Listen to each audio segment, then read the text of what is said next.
Bienvenidos, buenas noches, esto es Zona Franca, yo soy Daniel Pacheco. No es fácil leer la jornada de protesta de hoy, sin embargo, más allá de que los motivos sean múltiples, de que sea difícil entender quién lidera esta protesta, qué es lo que piden al protestar, creo que hay un gesto importante sobre haber salido a la calle hoy. La marcha de hoy fue importante para poner a prueba si el país, si Bogotá pueden empezar a vencer los miedos más extremos y empezar a cerrar heridas abiertas que dejó la violencia del 9 y del 10 de septiembre, hace casi 2 semanas. Las noches más oscuras en términos de vandalismo y de represión policial de la protesta en Bogotá desde el paro de 1977. Ese propósito, un propósito que abarca el rechazo al vandalismo, a la brutalidad policial, es importante, así que valga la pena, creo yo, acudir hoy a la protesta cuando aún luchamos contra la peor pandemia en un siglo y apenas estamos empezando a reactivarnos en medio de la crisis económica más seria desde la Gran Depresión. Una sociedad con miedo a protestar porque la policía le dispare a la gente que sale o porque la gente empiece a formar turbas violentas para destruir las cosas, habla de una democracia realmente muy limitada. Ambas heridas son profundas, una de ellas creo yo es especialmente seria, la de la Policía Nacional. Una policía metropolitana aquí en Bogotá que se enloqueció y que cometió excesos criminales que dejaron 10 personas muertas y más de 70 personas con heridas de bala. Eso no se olvida pronto. La violencia de la policía además es más grave que la de los vándalos porque la policía finalmente es la que representa al Estado. La desconfianza que eso genera es enorme. Hoy por eso era importante para muchos jóvenes, sobre todo aquellos que habían creado un movimiento de protesta pacífica el año pasado con el paro nacional, para poder salir a la calle a reafirmar ese derecho a la protesta pacífica. Por otro lado, los hechos del 9 y 10 de septiembre, además de terror a la policía, también dejaron unas huellas de violencia urbana profundas. Las causas, los motivos, la coordinación o descoordinación de estos grupos que destruyeron decenas de CAIs sigue siendo un motivo de discusión álgida. Lo cierto es que esas protestas de hace 2 semanas, con su violencia y con su vandalismo extremo, también siembran temor en las personas que quieren salir a manifestarse. No solo el temor de los mandatarios y de los policías, que como confesó un general, pensaron que se venía otro 9 de abril esa noche, sino de la gente que sale a protestar pacíficamente. Hoy la gente salía de nuevo entonces a reivindicar que se puede hacer protesta mayoritariamente pacífica. El balance de cómo salieron todas esas apuestas lo hacemos hoy. Aquí arranca Zona Franca.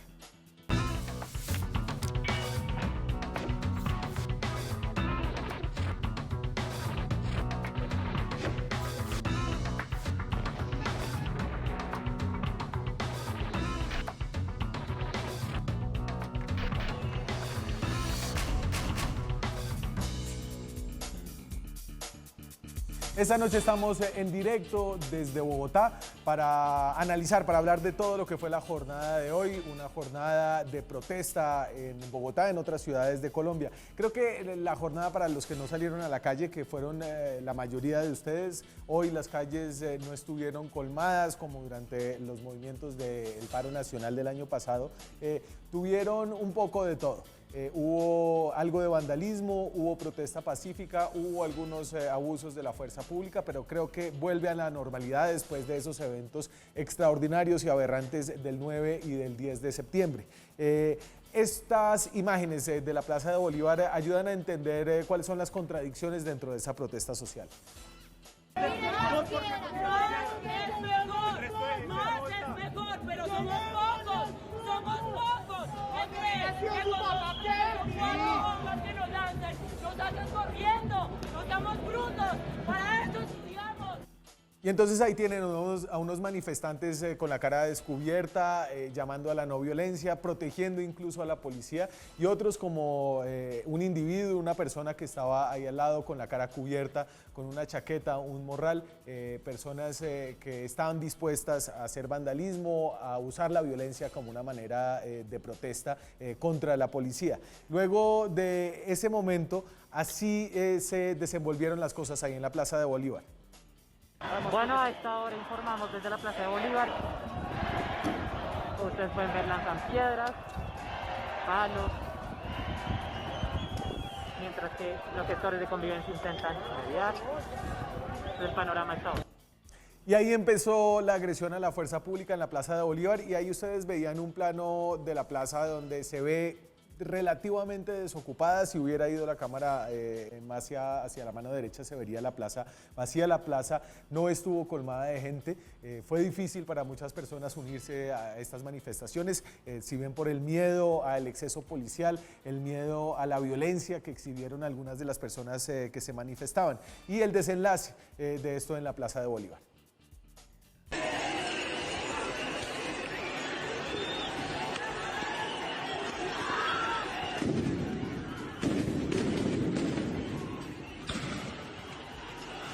General Ateortúa. Y entonces ese es un poco un resumen de lo que tiene en sus contradicciones, gente que protesta pacíficamente, gente que no lo hace, gente que comete actos de vandalismo, pero la gran mayoría creo que hoy salió a reivindicar el poder salir a la calle y no ser objeto de violencia policial como la que vimos hace 2 semanas. Acerca de esa violencia habló este fin de semana el comandante de la Policía Nacional, el general Ateortúa, que había estado ausente de todos los operativos porque estaba convaleciente, recuperándose de un cuadro complicado de coronavirus. Y habló al respecto de cómo avanzan las investigaciones y sobre todo de la disposición de la Policía Nacional a que se conozca y se sancione a las personas que dejaron más de 70 heridos con arma de fuego, 10 personas muertas aquí en Bogotá.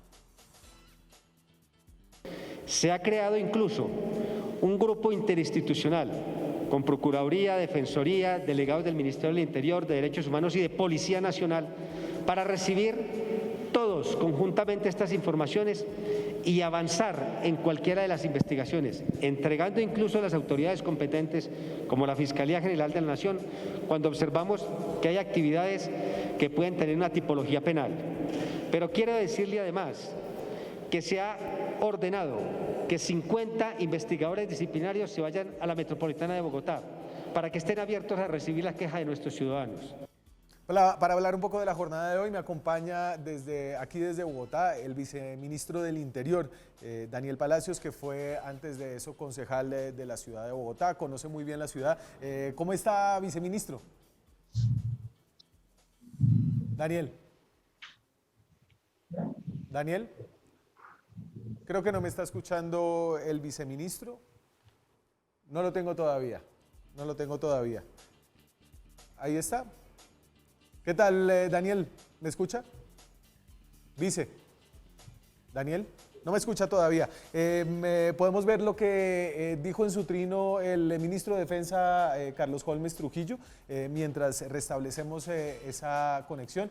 Y entonces, por un lado, el gobierno ha tenido una posición en la que, según el ministro de Defensa, le abre el camino a la protesta social pacífica, pero por otro lado ha habido un ministro de Defensa que ha lanzado pullas políticas. El mayor poder destructivo es el de quienes han usado la violencia y el terrorismo en búsqueda de llegar al poder. O usan la democracia y abusan de ella para imponer después la tiranía y el despotismo. Se estaba refiriendo a la oposición política colombiana, un poco restándole importancia a los abusos de la fuerza policial. Tengo ahí al viceministro del Interior, Daniel Palacios. Daniel, buenas noches, ¿me escucha? ¿Qué tal? Daniel, buenas noches. ¿Cómo estás? Un gusto estar contigo y compartir con toda la audiencia. No, señor, muchas gracias por acompañarnos. La visión de entrada de lo que fue esta jornada de protesta, que decía yo al principio, es una jornada en la que ojalá se empezaran a cerrar las heridas que dejó el abuso policial y el vandalismo de hace 2 semanas. Claro que sí, estamos totalmente de acuerdo, Daniel. Nosotros desde el Gobierno Nacional, desde el primer momento que ocurrieron los fatídicos hechos que terminaron con la vida de Javier Ordóñez, hemos rechazado de manera categórica y enérgica la situación en la que murió, y el ministro de Defensa, la Policía Nacional y todo el gobierno se ha solidarizado con su familia y rechazado, e inclusive hemos pedido perdón por esa situación. Y aquí tiene que quedar con toda claridad que el gobierno nacional no permite, ni apoya, ni tolera el abuso por parte de cualquier miembro de la fuerza pública. Quien exceda su mandato constitucional, quien no respete los protocolos y los procedimientos no es digno de portar el uniforme de la policía. De acuerdo. Un uniforme que ha dado el cariño y el respeto de todos los colombianos. Viceministro, y obviamente lo del señor Javier Ordóñez generó una gran impresión, fue la chispa que incendió un poco las protestas en Bogotá, pero lo que sucedió esa noche del 9 y luego el 10 de septiembre fue incluso más grave por la magnitud de personas heridas y de la magnitud de personas muertas. Solamente 10 en Bogotá, otras 3 en Soacha. Al respecto, fue interpretada como una bofetada por algunas personas a las víctimas el que el presidente Duque hubiera salido a portar la chaqueta de la Policía Nacional. ¿Qué me dice de esas investigaciones acerca de esos abusos mucho más extendidos, incluso también dirían algunos sistemáticos? Bueno, lo primero que hay que decir es, y nuevamente reiterar, y quiero ser muy enfático en eso, el gobierno nacional, el presidente de la República y todo el gobierno en pleno y la misma Policía Nacional rechaza cualquier actividad que sea una extralimitación o una violación de los protocolos y de los procedimientos o del mandato constitucional que tienen nuestros policías. Aquí claramente se han anunciado e iniciado las investigaciones correspondientes que deberán determinar qué uniformados y en qué instancias de modo, tiempo y lugar hicieron uso indebido, si así lo encontrara la justicia o los entes competentes, hicieron uso indebido de sus armas de fuego. Eso por un lado, pero por el otro lado, Daniel, no te escucho decir absolutamente nada frente a los actos de vandalismo, de violencia desmesurada que llevaron a la destrucción de casi el 50% de los CAI de la ciudad, una afectación significativa a los buses. Y yo creo que aquí lo que tenemos que buscar, Daniel, como tú muy bien lo decías, es llegar a un punto en donde ninguna violencia es justificable, ningún acto de vandalismo es aceptable o tolerable por todos nosotros como sociedad. Sí. Ni cuando excede un policía en sus funciones que generan un abuso de autoridad y que debe ser sancionado por las autoridades competentes, como cuando personas se infiltran en esas marchas y generan unos actos de violencia y de vandalismo. Y por el otro lado, déjame decir, y no puedo terminar de eso, y es el presidente de la República es el comandante en jefe de las fuerzas militares y de policía. Y en ese sentido siempre tendrá la función de respaldar a nuestra fuerza pública, tanto para exigirle el cumplimiento de sus funciones constitucionales, como también para apoyarlos en los momentos difíciles y también en los éxitos. Claro, sí, viceministro, en mi escala la vida de 10 personas está arriba de la destrucción de los CAIs, pero entiendo que fue además una jornada de violencia atípica. A propósito de eso le quería preguntar, y es que han surgido varias versiones acerca de lo que ha pasado, de lo que pasó esa noche. Usted estaba en el puesto de mando unificado, ¿cierto? Claro que sí. Y entonces la alcaldesa dio una entrevista en El Espectador este fin de semana y dice, mire, es que yo estuve ahí y no vi videos de abusos policiales y luego salí como a la 1 de la mañana, revisé redes sociales y ahí me di cuenta de lo que había pasado. Quisiera como entender cómo fueron los eventos de esa noche y qué estaban viendo ustedes desde los puestos de mando unificado, además obviamente de los CAIs vandalizados, si estaban viendo a la policía dispararle a la gente. Bueno, lo primero que hay que decir es que los puestos de mando unificado, por lo menos el del gobierno nacional, sirve como una instancia de coordinación, apoyo y asistencia a los mandatarios locales en la función constitucional que tienen de mantener y preservar el orden público. Y en ese sentido no lo hacemos solamente con la alcaldía de Bogotá, sino con todos los alcaldes del país, como de hecho lo hicimos el día de ayer, preparando y coordinando todos los dispositivos para garantizar la marcha pacífica, pero también para contener cualquier eventual acto de vandalismo. En ese PMU estuvo presente la alcaldesa de Bogotá, inclusive el señor presidente de la República, quien se hizo presente aquí en el puesto de mando unificado de la Dirección Nacional de la Policía, estuvieron y compartieron las impresiones y se apoyó y asistió en todas las... ¿Y cuando están los dos, quién manda, viceministro? O sea, para entender, para explicarle a la gente quién toma las decisiones en esos momentos, cómo se imparten las órdenes cuando está el presidente de la República y la alcaldesa de la ciudad. No, por eso vuelvo y te repito y quiero ser muy claro. El PMU Nacional, la función del PMU Nacional es la de asistir, apoyar y coordinar todos los esfuerzos nacionales que se requieren. El ejemplo es muy sencillo. Esa noche la alcaldesa de Bogotá nos manifiesta la necesidad de reforzar el pie de fuerza de policía el de poder tener más unidades de SMAT que hicieran presencia en la ciudad de Bogotá. Lo que se hace desde el PMU Nacional es coordinar todos esos esfuerzos para que a través de helicópteros de la Fuerza Aérea, del Ejército, se puedan transportar miembros de la policía de otras ciudades para así poder hacer el refuerzo, que fue lo que se hizo precisamente esa noche. Fue una coordinación para poder generar que todas esas capacidades que tiene la nación se puedan volcar para ayudar a un municipio o a una ciudad, como fue el caso de Bogotá. Eso fue lo que coordinamos con el de Bogotá. Inclusive el secretario de Gobierno de Bogotá estuvo presente aquí en el PMU Nacional todo el tiempo, compartiendo con nosotros, observando y analizando y apoyando a Bogotá en la toma de sus decisiones. Alguna de las cosas que sorprende de esa noche es que no había una fuerza disponible, por ejemplo, del escuadrón antidisturbios suficiente para poder contener a esas marchas. Se salieron de las manos de la policía en algunos barrios de la ciudad, policías que parece que en el medio del desespero acudieron a sus armas de fuego. Viceministro, ustedes han dicho que tienen una serie de evidencias acerca de una infiltración de grupos ilegales. ¿Esto no era una situación que se había podido prever con esa evidencia que ustedes han presentado? Bueno, lo primero es que hay que referirse, tú estabas hablando del 9 de septiembre, estabas hablando de una fecha en donde no existe una convocatoria para una marcha pacífica o para ningún tipo de protesta. Lo que acontece es una situación que se va evolucionando de acuerdo a lo que sucede en la madrugada de ese día con Javier Ordóñez.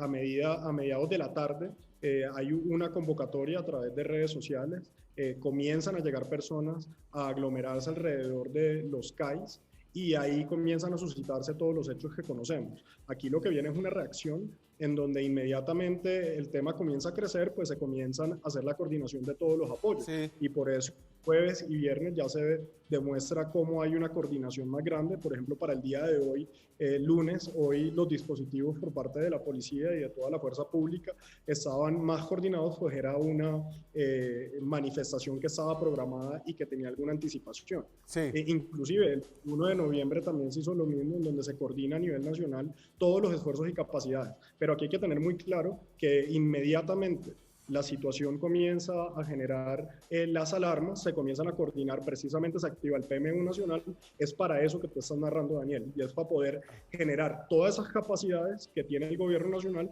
para apoyar a Bogotá como se hizo en ese momento. Viceministro, una última, usted es el viceministro de la política, ¿cuál fue la propuesta o el reto o la manifestación política que recibieron ustedes de las marchas de hoy?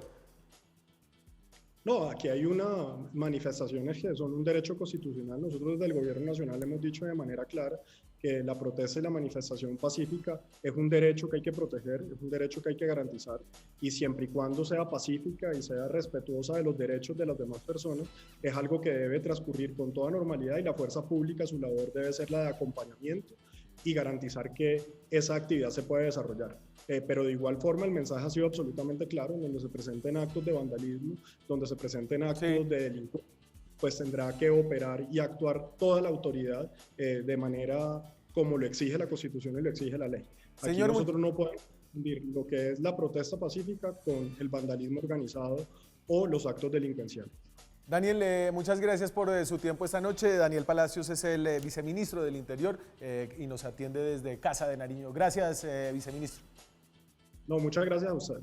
Nosotros hacemos una breve pausa, hablamos con una versión distinta del otro lado. Nos acompañará después de comerciales la representante de la Cámara, María José Pizarro. Ya volvemos.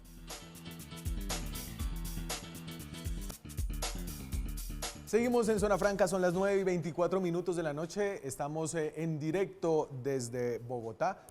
Esta noche hablamos de las manifestaciones de hoy, del 21 de septiembre, cuando el movimiento del paro nacional del año pasado trató de revivir un poco la indignación de la gente alrededor del abuso policial. Acabamos de hablar con el viceministro del Interior, con el señor Daniel Palacios. Solamente voy a comparar todo eso que dijo él, una posición respetuosa de la protesta, obviamente denunciando el vandalismo, con este trino que había puesto antes del ministro de Defensa, de Carlos los Holmes Trujillo. Esto lo trinó esta mañana, parece otro gobierno. El mayor poder destructivo es el de quienes han usado la violencia y el terrorismo en búsqueda de llegar al poder, o usan la democracia y abusan de ella para imponer después la tiranía y el despotismo. Estaba hablando de manera velada de estas personas que voy a poner en esta foto. Estos son algunos de los líderes políticos que salieron a marchar hoy. Ahí está la representante María José Pizarro, Gustavo Bolívar, Gustavo Petro, Aida Quilcue, Susana Muhammad, algunos de la Colombia Humana, también la representante del Partido Verde, Catherine Miranda, Inti Asprilla, también del Partido Verde, fueron algunos de los convocantes a esta marcha, de los que salieron a caminar. Una de ellas es María José Pizarro, nos acompaña esta noche vía videollamada desde Bogotá. Representante, ¿cómo está? Hola, ¿cómo estás? ¿Cómo están todos, toda la audiencia? Un gran saludo a ti, por supuesto, gracias por la invitación. No, señora, gracias por acompañarnos. ¿Qué tal el tono del viceministro frente a lo que han dicho otros miembros del gobierno? ¿Usted qué lo escuchó? Pues quedé un poco como tú, digamos que me siento recogido en tus palabras, definitivamente parece otro gobierno, no siento que haya dicho mucho, pero en cambio sí, pues digamos tuvo un talante, podríamos decir un poco más democrático, más de lo que se esperaría de un gobierno demócrata, tal vez deslindándose un poco de las declaraciones de la misma ministra del Interior, por ejemplo en el debate que vimos la semana pasada en la Cámara de Representantes o el ministro de Defensa. Entonces, no sé, que quedó como un poco en el mundo al revés, pero bueno.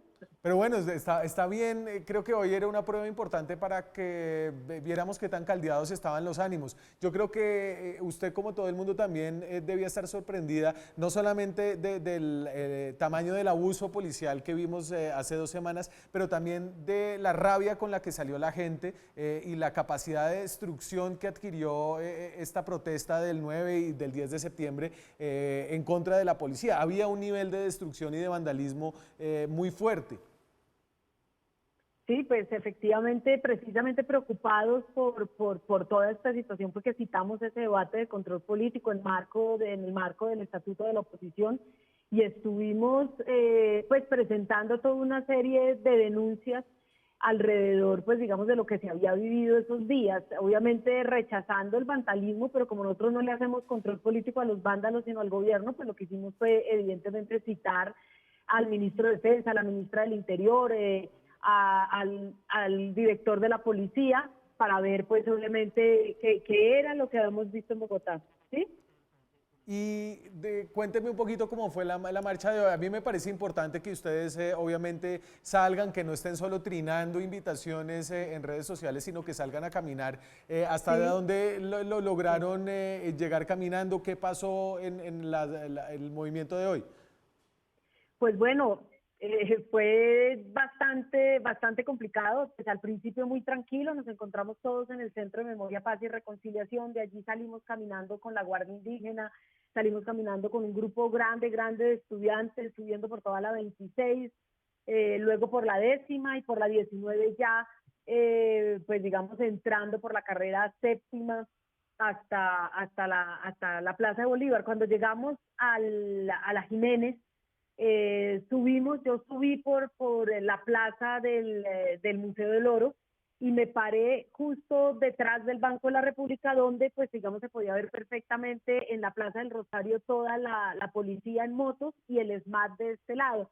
En ese momento vi pasar a Gustavo delante mío, que venía custodiado por la Guardia Indígena, y inmediatamente apenas él pasa, entra el SMAT a dispararle a la gente, es decir, casi que les hicieron una encerrona con una especie de embudo. La gente que logró pasar de la Jiménez quedó atrapada. En ese grupo iban Inti Asprilla y Catherine Miranda, nosotros quedamos en la parte de atrás, y las motos empezaron a corretearnos por toda subiendo por la Procuraduría hasta llegar al Parque de los Periodistas. Yo llamaba a Inti para saber cómo estaba, sin saber que él estaba en la calle de enfrente, pues digamos en esa situación que todos pudimos ver por redes sociales, y nosotros pues básicamente tuvimos que correrle a la policía casi que hasta las podría yo decirte que hasta la 20 con séptima más o menos, Pero que se escuchaban todavía las granadas aturdidoras, los gases. y entonces la gente me da la impresión, María corriendo y José, asustada. me da la impresión, representante, que usted siente que también hoy hubo, pues si ven en un grado totalmente distinto y de una manera distinta, con un resultado afortunadamente distinto, también algún exceso de fuerza. Sí, yo sí creo que ahí, digamos, una estrategia se vio, obviamente, como tú dices, en unas proporciones diferentes a lo que vimos la semana pasada, pero sí, de todas maneras, tenemos que esperar el balance, sobre todo que hagan las organizaciones defensoras de derechos humanos, para saber, porque lo que tenemos hoy, digamos, como balance es un número de detenidos bajo, más o menos 13, ya nos están informando del PMU que los están liberando, pero muchos heridos no fueron directamente a los centros de salud, sino que muchos, pues digamos, Sí. fueron directamente a sus casas. Entonces tenemos que esperar el balance. Pero lo que sí queda claro, en mi criterio, es que esperaron a que salieran, digamos, los líderes políticos que estaban acompañando la marcha para definitivamente entrar Pero a someter una marcha que era pacífica. No y entiendo por esperaron, qué reaccionó el ESMAD así. ¿esperaron quiénes? ¿Los policías, órdenes de la alcaldía, del gobierno? No sabría decirte, no sabría decirte. Yo vi, te estoy hablando del actuar que vi de la policía en ese momento, era una marcha pacífica, todos íbamos caminando, agredieron a policías Sí. de la revista, a periodistas de la revista Semana, esto quedó registrado en las redes y justo la revista Semana venía con nosotros, estaba haciendo unos planos, unas entrevistas con nosotros en el momento en el que yo subí y Gustavo subió una cuadra después. Hoy la manifestación no fue masiva, digamos que convocó un grupo importante de gente, pero nada como lo que vimos a finales del 2019, incluso a principios de este año. Esta, entiendo, era como una apuesta para volver a prender el paro nacional. ¿Cómo cree que salió esa apuesta? No, yo creo que salió la gente que evidentemente podía salir. Nosotros tenemos que entender que hay pues, toda una población que de todas maneras está confinada, que estamos en medio de una pandemia, que existen temores obviamente muy bien fundados de muchas personas que habrían salido en circunstancias normales y hoy pues acompañaron desde las casas, acompañaron desde las redes, etcétera. Pero yo creo que sobre todo había gente joven, podremos decir, algunos grupos de adultos mayores, pero de verdad muy mínimos, y esa es la gente que fue, y claro, pues lo que hay también es, yo creo que una estigmatización mucho a la forma de vestir, a la forma de actuar, como van los jóvenes, y eso genera inmediatamente pues como un espacio de confrontación. Lo que me parece a mí muy curioso es que mientras no estuvo el ESMAD no pasó absolutamente nada, todo el mundo estuvo caminando tranquilo. Es precisamente cuando llega el ESMAD que empieza la violencia. Entonces nos preguntamos hasta qué punto pueden darse las movilizaciones pacíficas si no se construyen unos protocolos, que es lo que le hemos venido diciendo a la alcaldesa y le hemos venido diciendo al Ministerio de Defensa y a la policía. Sí. Desde el 2018 hay que cambiar el protocolo y precisamente tenemos un proyecto de ley radicado porque hemos visto cómo esto además ha ido creciendo, no está funcionando. ¿Qué se hicieron las mamás? De la manera. Las mamás no volvieron a aparecer. Le hago una última pregunta. Voy a poner aquí un trino que puso el senador Gustavo Petro. Al mismo tiempo que tenemos una violencia urbana enorme, también continúan las masacres. Él puso un trino hoy diciendo, secretario de Estado Pompeo, esto es lo que su gran líder latinoamericano produce en Colombia. Duque por omisión ha dejado que en Colombia ya tengamos 61 masacres en medio de la pandemia. Y es la foto de uno de los jóvenes asesinados hoy, una foto muy gráfica que también pusieron otros miembros de su movimiento. ¿A usted esta manera de mostrar la violencia de esa manera tan gráfica, le parece que es importante para sensibilizar a la gente? ¿Le parece que es excesiva? ¿Esto es conducente para despertar al país? ¿Qué le parece eso? A mí me impresionó un poco. Pues bueno, a mí me llegaron muchas imágenes, unas peores ya directamente de la gente disparando en la masacre de Nariño del día de hoy. Justo estaba en un programa con Vicky Dávila, le envié a ella las imágenes. Yo no las subo, yo generalmente no subo pues las imágenes porque me genera impresión y me genera muchísimo dolor, pero definitivamente entiendo que a veces hasta que la gente no ve el nivel de violencia Sí. en el que estamos, parece que no reaccionara. Yo pues no lo hago yo de esta manera, pero entiendo, digamos, que hay ciertos momentos en los que definitivamente tiene que hacerse. Hoy estábamos precisamente cuestionando esto cuando llegan esas imágenes durísimas, durísimas. Y si nosotros no hubiéramos visto la brutalidad con la que es agredido, por ejemplo, Javier Ordóñez, no habríamos tenido una reacción por parte de la sociedad civil de la manera en la que reacciona. Y si nosotros pudiésemos ver el desangre de este país por décadas, muy seguramente tendríamos una percepción y una forma de actuar diferente frente a la violencia, a la connivencia de actores armados y la fuerza pública, a la connivencia Sí. entre carteles, entre las disidencias. Pues digamos lo No que sé. lo que hemos tenido en este país es sangre. No sé Sangre, no y es sé si doloroso. verla, claro, tanta sangre que hemos visto, no sé si verla así, no sé. Pero quería preguntarle. María José, muchas gracias por su tiempo esta noche. A ti muchas gracias por la invitación y obviamente a toda la audiencia de Zona Franca un gran abrazo. Gracias, representante de la Cámara de la Colombia Humana, lista de los decentes, hay algunas complejidades ahí. Nosotros vamos a comerciales, seguimos con más debate en un par de minutos. Son las 9:40 de la noche, estamos en directo desde Bogotá. Estos días han tenido mucha gente muy preocupada, creo que se mezcló la violencia urbana de policías, el vandalismo, con una situación terrible en algunas zonas del país como Nariño, como Cauca, de masacres. Todo esto se ha juntado, hay personas realmente preocupadas con lo que está pasando, con el nivel de polarización.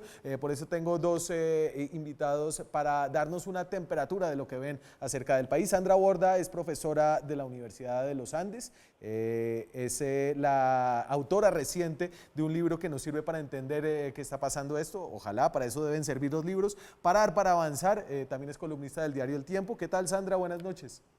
Hola, Daniel, muy buenas noches y gracias por la invitación.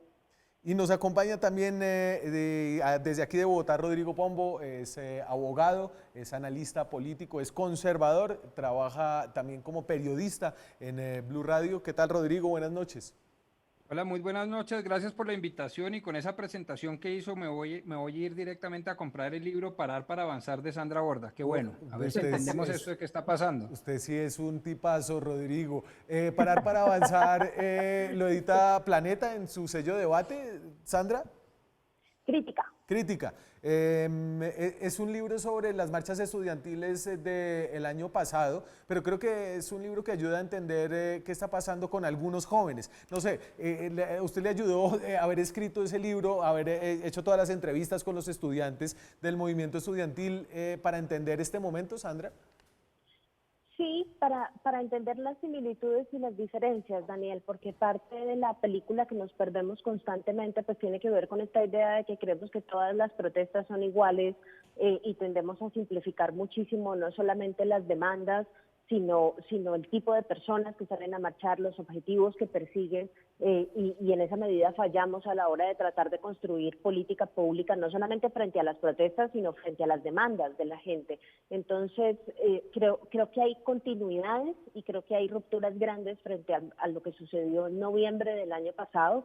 Si me pregunta, creo que lo de noviembre del año pasado fue una suerte de ejercicio de protesta que quedó truncado por diciembre y luego posteriormente por la pandemia, y lo que hoy estamos viendo es un movimiento social un poco menos articulado tal vez que el anterior, pero que todavía conserva demandas de las mismas que tuvieron lugar durante noviembre del año pasado, que si algo se han profundizado por cuenta de los terribles efectos socioeconómicos que tuvo el confinamiento y la llegada del coronavirus a Colombia. Sí. Entonces, todavía hay, diría yo, razones para protestar. Creo que hay más razones de las que había en noviembre, aunque el riesgo sea más alto. Y entonces, Rodrigo, yo creo que interpretando a Sandra uno podría decir, mire, hoy lo que hubo fue una marcha de estudiantes con líderes políticos que tuvo algunos con actos de violencia y de vandalismo, pero en general algo muy distinto a lo que vimos hace 2 semanas, el 9 y el 10 de septiembre, que fue una violencia que creo que asustó a mucha gente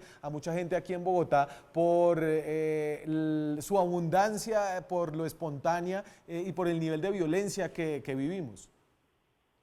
Sí, sin duda yo creo que el punto de partida es correcto. Yo creo que las marchas han de diferenciarse, tendrán ciertas similitudes, por supuesto, pero digamos que yo lo que creo en últimas es que estamos entrando como sociedad, digamos que en una visión un poco más panorámica, a una forma de letargo social en donde participamos por participar, pero sin realmente tratar de avanzar, una especie como de hámster dentro de la jaula, ¿no? Que se mueve y se puede mover muchas veces más rápido y otras veces menos rápido, pero no avanza. Y me parece que de alguna manera esa es la gran tristeza pues de todo esto. Es una especie de paradoja y una encrucijada en donde yo lo que siento es que hemos encontrado en una manifestación unas veces pacíficas, ojalá así sean siempre, otras veces con conatos de violencia que tratan de estigmatizar este derecho fundamental que es el de la manifestación pacífica, el artículo 37 constitucional, pero en últimas lo que yo veo es que más allá de eso no estamos logrando algunos cambios de manera consensuada, con una especie de pactos más o menos legítimos, porque de alguna manera no estamos exigiendo que el país avance, sino que estamos utilizando estas manifestaciones, estos derechos que nos otorga la Constitución, simple y llanamente como modus operandi, pero no con un propósito pues un propósito efectivo. Y ahí yo solo diría que tal vez Sandra Borda, que escribió un libro que se llama Parar para avanzar, estaría en desacuerdo con eso. Un poco, sí.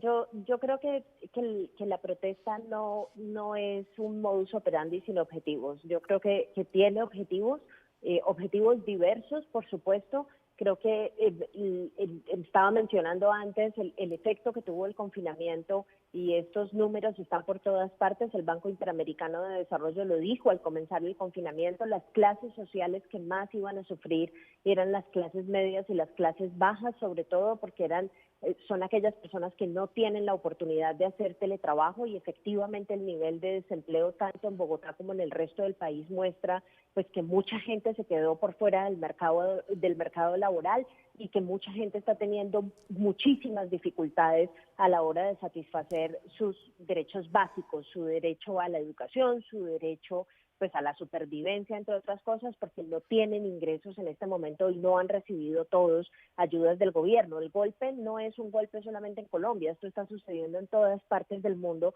y en una muy buena parte de la protesta también se está generalizando justamente porque hay mucha gente que está sufriendo, digamos, duramente las consecuencias de lo que sucedió en el confinamiento. Ahora, el caso de Colombia y en general el caso de Latinoamérica es el caso de una sociedad que ya antes de la pandemia era tremendamente desigual y con la llegada del confinamiento lo único que hizo fue profundizar esas diferencias y esas desigualdades sociales y económicas que ya existían y que ya eran protuberantes. Entonces, pues me parece un poco falto de simpatía decir que la gente que está saliendo a marchar no tiene objetivos. Yo creo que hay que echarle una reflexionada a los que la han tenido que pasar muy mal en este escenario de pandemia y en este escenario de confinamiento y tratar de entender un poco de qué va su salida a la calle. Sí, ahí yo hágale, Rodrigo, hágale. Es que, a ver, Sandra, pongámonos por lo menos de acuerdo en algo de lenguaje. Yo creo que podemos tener muchas razones y casi todas ellas legítimas para salir a marchar y siempre van a existir. Pero la pregunta es si las razones se han, digamos, compaginado con los objetivos. Y me parece a mí, y lo digo de manera muy respetuosa, más como promotor y digamos como defensor de este derecho fundamental, pues hombre, a mí me parece que es que los objetivos no están del todo claros. Hay razones, está la pobreza, está la desigualdad, está la exclusión del sistema político, está sin duda la no materialización de derechos fundamentales, como usted lo anota, de educación, de salud. Eso está, seguramente seguirá estando y en el pasado sí que estuvo. Pero más allá de eso, ¿cuáles son los objetivos que como sociedad, repito, en una mirada panorámica y horizontal podamos decir, oiga, pongámonos de acuerdo en 2 o 3 cosas? Por ejemplo, Podemos ponernos o no de acuerdo después de todas estas manifestaciones en tratar de sacar una regulación a través de una ley estatutaria, como lo ordenó el artículo 37 del Constituyente hace casi 30 años, de poder decir, oiga, al Estado hay que limitarlo, al poder público hay que limitarlo, que para eso son las leyes, por ejemplo. ¿Nos podemos poner de acuerdo en eso o preferimos todavía el estado de anarquía sin objetivo ninguno? A eso me refería. Yo no estoy diciendo sobre las razones, estoy diciendo sobre los objetivos. Estoy de acuerdo con usted en que esa conversación hay que darla, Rodrigo, y probablemente haya muchos sectores sociales y políticos que tengan perspectivas distintas sobre cómo definir esos objetivos a los que tenemos que apuntarle como sociedad. El problema es que esa conversación no puede pasar y no puede suceder cuando la gente está intentando hablar y con lo único que se encuentra es con la necesidad de desmantelar la protesta, que al parecer es bastante acuciante en el gobierno nacional. Entonces, están desmanteladas las conversaciones que empezaron el año pasado con diversos sectores sociales organizadores del paro. Y ahora lo que estamos viendo, porque la experiencia que tuvo María José Pizarro y que estaba describiendo hace un instante, es la que tuvo mucha gente. Map Rojas, concejal de Bogotá, salió a marchar, salieron a marchar varios de los partidos de oposición e independientes, y todos apuntan en la misma dirección. No hay un uso proporcional de la fuerza y hay un objetivo claro, que es el del desmantelamiento de la protesta social y la no utilización de la Plaza de Bolívar como escenario público para manifestarse. Entonces, si eso sucede, yo me pregunto cómo se puede dar la conversación que usted está sugiriendo. Si los ciudadanos están necesitando hablar, si no encuentran en los partidos políticos y en la clase políticos interlocutores que puedan transmitir sus necesidades porque no los han encontrado, por eso la necesidad de salir a la calle. Y si el gobierno nacional está absolutamente decidido a acabar y desmantelar la protesta social a punta del uso de la fuerza, yo me pregunto entonces cómo se sienta uno a la mesa a conversar. Uno no se puede sentar a la mesa a conversar si lo están esperando con un bolillo. Sí, de acuerdo, hay que ser más empáticos de lado y lado, porque toda moneda tiene cuando menos dos caras a mi modo de ver.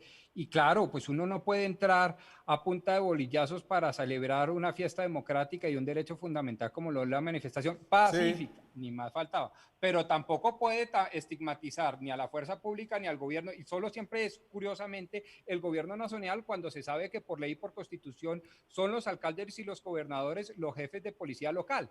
Entonces, no se puede estigmatizar de un lado ni del otro para poder generar un puente de acción. Nacional a la alcaldía, pero bueno. ¿Perdón? Que ya supimos cuánto caso le hace la Policía Nacional a la autoridad distrital, pero en fin, digamos, bueno, o sea, yo estoy de acuerdo con usted, ¿no? Yo no creo que la ciudadanía esté en plan tampoco de estigmatizar a toda la fuerza pública, muy a pesar. Y yo no creo que el gobierno esté en plan de estigmatizar a todo el movimiento social. Yo no creo tampoco que el gobierno esté... La semana pasada, Rodrigo, que el movimiento que salió la semana pasada era una organización orquestada por disidencias de las FARC y miembros del ELN. O sea, cuando uno construye un discurso que está destinado a criminalizar a todas las personas que salen a protestar, está deslegitimando la protesta y además está intimidando a la gente que sale a protestar. No, de nuevo, iniciar una conversación cuando lo están llamando terrorista es muy complicado. De acuerdo, vuelvo y digo, podíamos estar de acuerdo que una cara de la moneda no puede ser la de estigmatizar la manifestación pacífica, pero precisamente para defender la manifestación pacífica tenemos que señalar y judicializar, si es menester, a los vándalos, a los criminales, a los delincuentes, a los que precisamente ponen en peligro a quienes hemos manifestado pacíficamente en distintas oportunidades de nuestra historia. Y eso se trata. Curiosamente eso nunca pasa, eso es lo más triste de todo, que curiosamente eso nunca pasa, porque la reacción de la fuerza pública no es aprender a aquellos que utilizan la fuerza, como sucedió hoy en el Banco Caja Social, que hubo gente que le estaba tirando piedras al Banco Caja Social, rompió las ventanas, y la fuerza pública, en vez de aprender a las personas que hicieron que llevaron a cabo esos actos vandálicos, lo que decidió fue llenar de gas lacrimógeno toda la Plaza de Bolívar, que ni siquiera estaba completamente cercana al lugar donde estaban ocurriendo los hechos, y desmanteló completamente la protesta. Mal hecho, pero eso no desvirtúa el argumento. Mal hecho, pero eso no desvirtúa el argumento. Son ustedes personas tan juiciosas, tan civilizadas, que he tenido yo el placer de poder escucharlos discutir sin tener que intervenir ni una vez. Y les quiero dar las gracias, pues no tantas porque hacen mi trabajo aquí menos importante. De pronto hoy lo echan y queda como un desempleado mal y alimenta las cifras del 25%. Calle esa boca, que aquí no hay madera, Rodrigo. Esto es puro plástico. A ambos les quiero agradecer. Creo que ahí está el debate que está teniendo este país. Ojalá un debate acerca de parar que sí nos permita, al menos en el mediano plazo, avanzar un poco. Rodrigo Pombo, Sandra Borda, muchas gracias a ambos. A comprar el Gracias, libro de Daniel. Sandra Un saludo, Borda. Rodrigo. Muchas gracias. Gracias, Sandra. Me queda una breve pausa. Después de esto, recuerdan el caso de Kevin Smith, uno de los bogotanos herido por un arma de fuego disparada por la Policía Nacional. Tenemos más desarrollos de este caso. No solamente le dispararon en un brazo, no solamente tiene una bala incrustada, además no aparece el celular. Ya volvemos.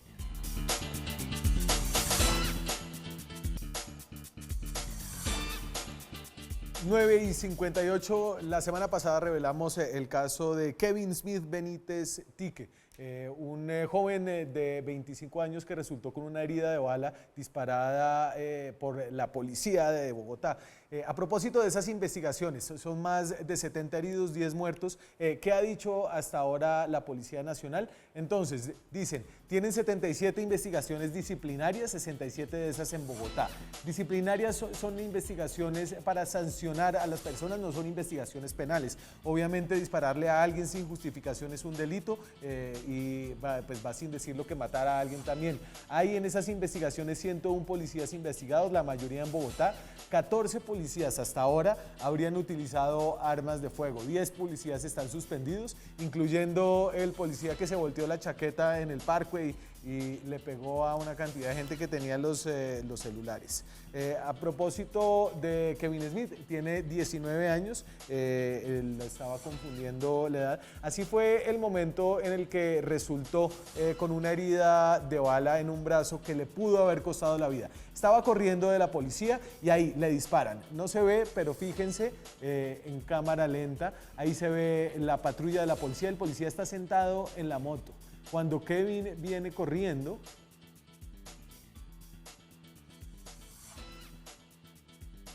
ahí le dispara. Estaba a 3 metros, lo pudo haber matado. Lo dispara 2 veces, según nos contó hoy. Después la policía lo agarra y se lo llevan detenido. Y en esa detención, de esa detención también hay algunas imágenes. Acerca de esa detención nos cuenta este hombre qué pasó. Vimos que los policías se mandaron a coger a todos los manifestantes y nos hicieron correr a mi primo y a mí hasta un parqueadero. En el parqueadero mi primo se me perdió y uno de los policías me disparó 2 veces. Uno de los disparos me pegó en el brazo izquierdo en la parte superior. Al detenerme me golpearon y me subieron en la patrulla y me llevaron hasta el CAI. En el CAI subieron a varios muchachos y uno de los muchachos estaba grabando lo que estaba pasando.